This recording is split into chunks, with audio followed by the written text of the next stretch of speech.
Muy buenos días tengan todos y todas, queridos y queridas, hermanos y hermanas de Venezuela y América. Bienvenidos todos y todas a este su canal de YouTube de El Partido de Dios, Teocracia Venezuela.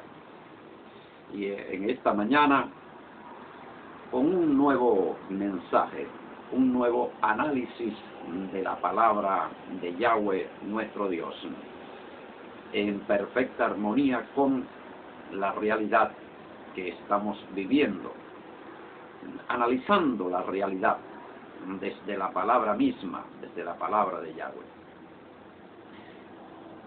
Y también con la palabra como instrumento para traer conciencia, para iluminar esta realidad desde la palabra de Yahweh, impulsando el cristianismo teocrático. Es necesario llegar a comprender que el cristianismo que hoy día tenemos es un cristianismo totalmente diferente, más bien contrario al cristianismo original. El cristianismo original es un cristianismo teocrático. El evangelio es un evangelio teocrático, un evangelio que anuncia el gobierno de Dios sobre las naciones. Y en el vídeo pasado analizábamos la figura histórica de Yeshua, de Jesús. Muy diferente el Jesús de la historia bíblica, el verdadero Jesús, al Jesús que hoy se enseña, que hoy se predica. La vida, el trabajo, la lucha, el sacrificio de aquel hombre, nada tienen que ver con la figura de este nuevo Jesús. El Jesús histórico, bíblico, es un verdadero revolucionario. Es un mártir.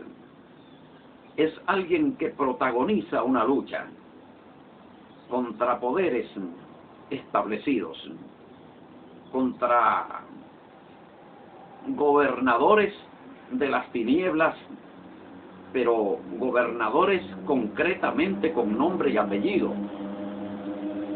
figuras gubernamentales, figuras políticas. Eso fue la lucha de Yeshua.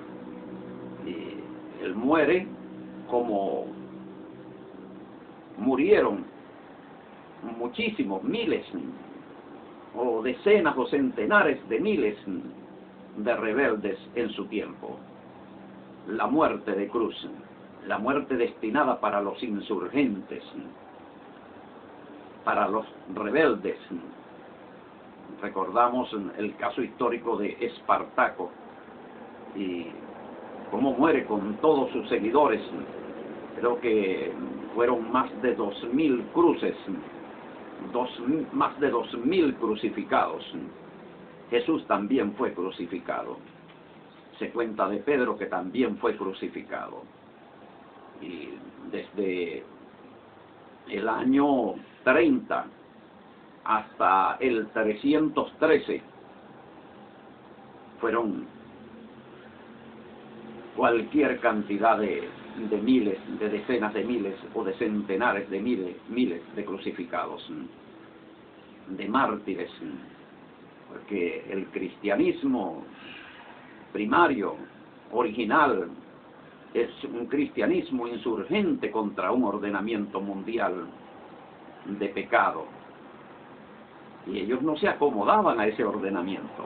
Ellos no formaban parte de la sociedad romana, porque la sociedad romana toda constituía con sus leyes, con su modelo, constituía pecado. Por eso dice el rabino Shaul: no os conforméis al siglo, que significa no conforméis, no acomodéis, no participéis, no forméis parte de este modelo. Lo que quiere decir que la primera eclesía, como gobierno, como reino de Dios en la tierra, constituía una sociedad aparte. Y desde ese punto de vista es que nosotros entendemos aquel cristianismo que lo consideramos teocrático, que quiere decir gobernado por Dios, que quiere decir gobierno de Dios, donde Dios rige y ordena la vida individual y colectiva para vivir conforme a su voluntad. Es el cristianismo teocrático, el cristianismo original, pero este cristianismo es insurgente. Y es lo que significa salvación, porque si no es insurgente, entonces es parte del mundo. Y cuando estamos hablando del mundo, el mundo es todo aquello que está fuera del reino, sea sociedad, sea Estado, sea gobierno. Eso es el mundo. El mundo, Estado mundano, gobierno mundano, sociedad mundana.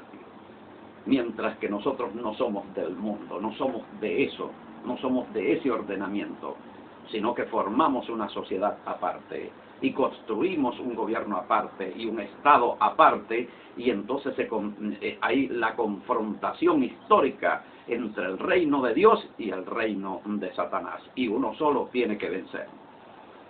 Y yo le aclaro a algunos hermanos que me han escrito hablándome del milenio, que es el tiempo en que verdaderamente va a reinar Cristo sobre la tierra. Yo quiero decirles, amados hermanos, lo siguiente, que el gobierno de Cristo sobre la tierra, como lo dice Apocalipsis, vamos a ir un momentico allá al libro de Apocalipsis,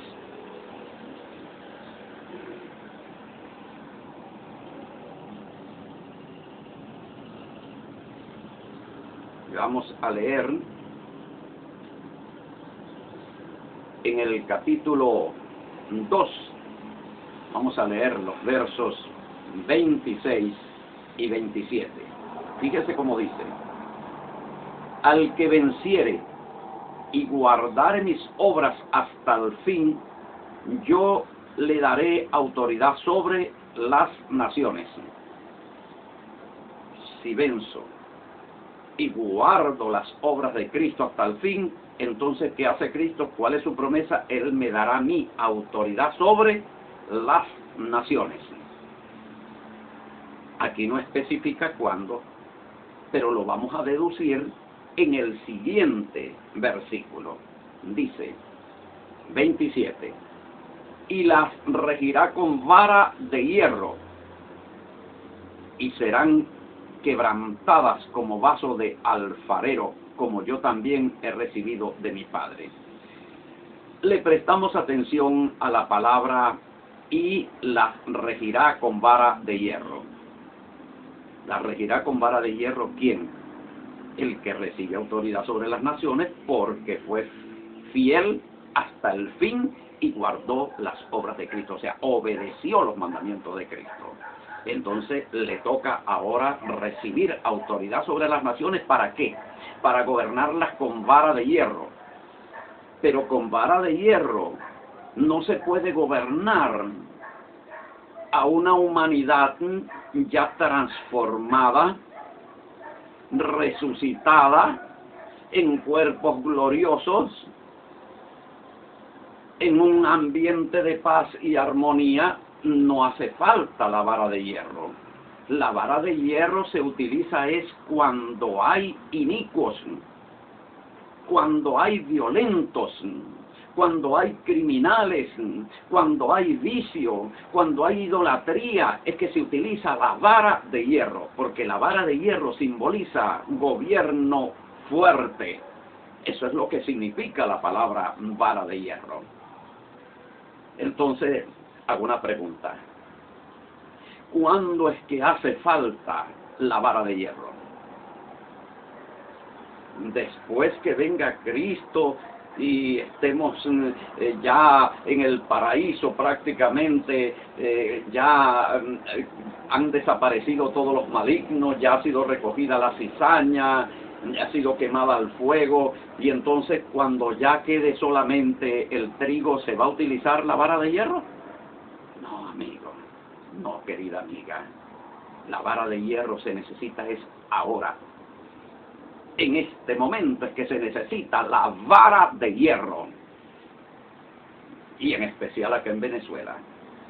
Se necesita un gobierno fuerte, un gobierno de mano dura para poner orden en todo el territorio nacional. Basta de hampa, basta de vicio, basta de idolatría, de culto a los demonios. Basta de tanta abominación, se necesita gobierno de Dios con vara de hierro. Pero para adquirir esta autoridad hay que reunir dos requisitos. El primero, ser fiel a Cristo. Y no es fiel a Cristo el que por hambre se le vende al gobierno de Satanás y se deja poner el sello, el 666, para sobrevivir. Ese o esa no es fiel a Cristo. Ese es infiel, traidor, traidora a Cristo Jesús, a Dios. No se puede ser fiel al gobierno de Satanás y al gobierno de Dios al mismo tiempo. No se pueden tener dos señores, porque se le es fiel a uno e infiel al otro. Eso es lo que aclara Cristo Jesús. Y por eso es muy importante lo que estamos diciendo, para tomar conciencia. Estamos en el momento en el cual debemos recibir la promesa de gobierno sobre las naciones. Teocracia. Teocracia es gobierno con vara de hierro sobre las naciones. Ya tenemos teocracia argentina.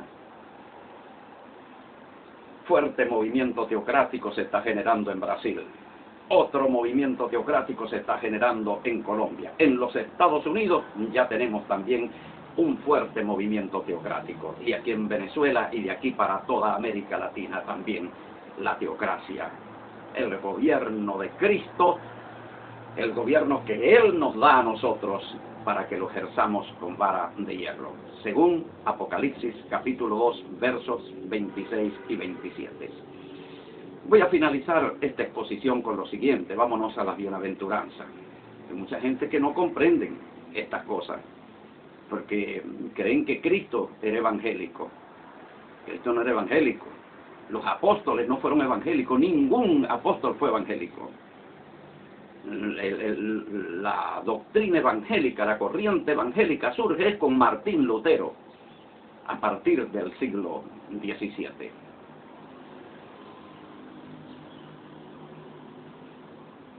Con Martín Lutero comienza la reforma protestante, de ahí salen todas las corrientes evangélicas. Y anterior a Martín Lutero, no existía la corriente evangélica. Entonces vamos a examinar esto. Bien, entonces,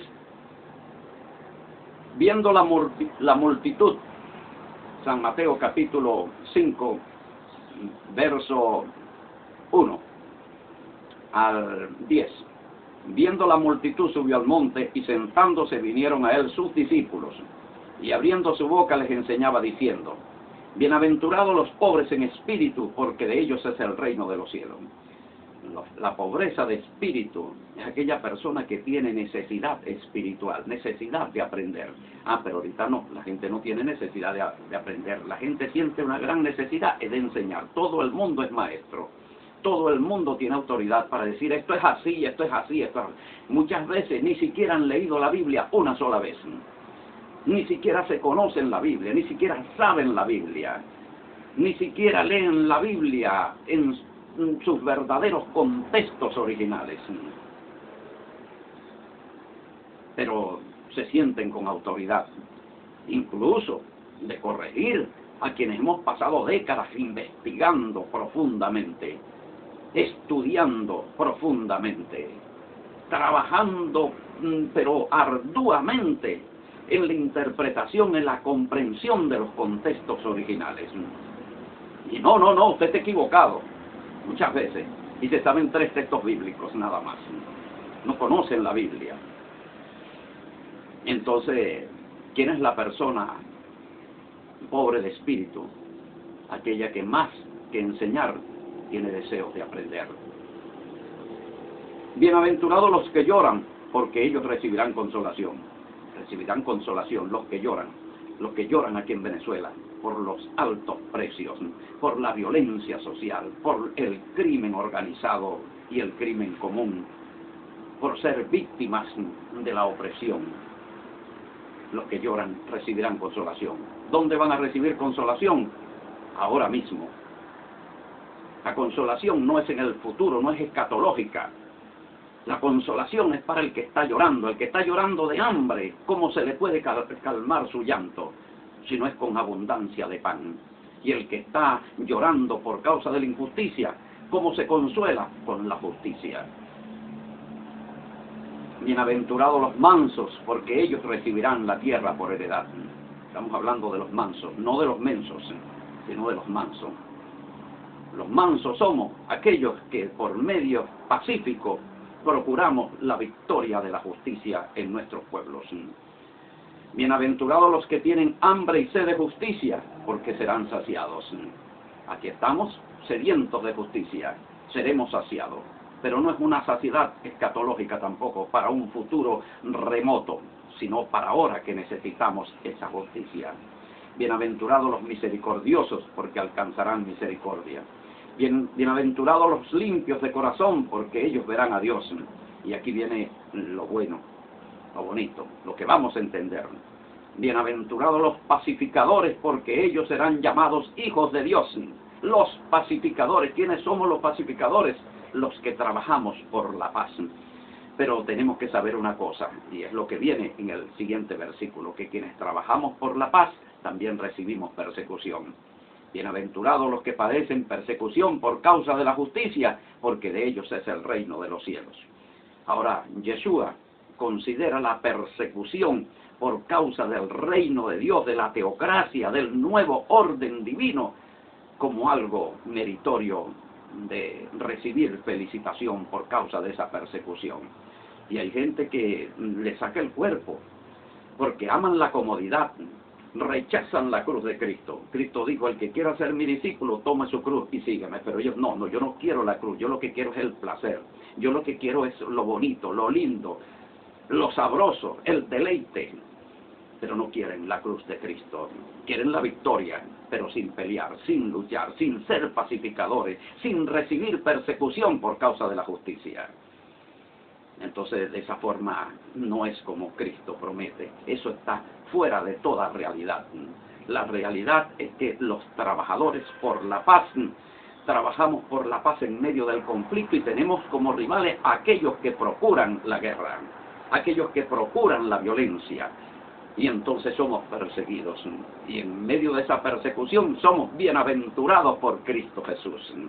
Así es que si usted está conforme con eso, bienvenido, bienvenida al gran movimiento de pacificadores, pero también de perseguidos por causa de la justicia de Dios, de Cristo, del reino de los cielos. Muchísimas gracias por su atención a este análisis, a esta reflexión, que espero que le ayude a entender el cristianismo teocrático, el cristianismo que viene para cambiar la realidad y el destino de nuestros pueblos. Será hasta una próxima oportunidad.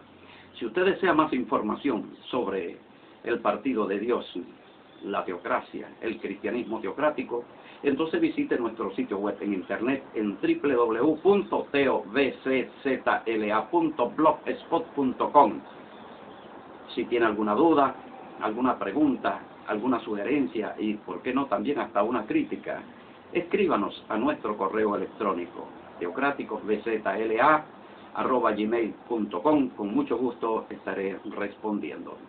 Si usted ama los mandamientos de Yahweh, nuestro Dios, vive conforme a ellos, o por lo menos desea vivir conforme a sus mandamientos, entonces que la paz y las bendiciones de Yahweh sean con usted y con toda su familia. Hasta una próxima oportunidad. Shalom Aleichem. Assalamu alaikum.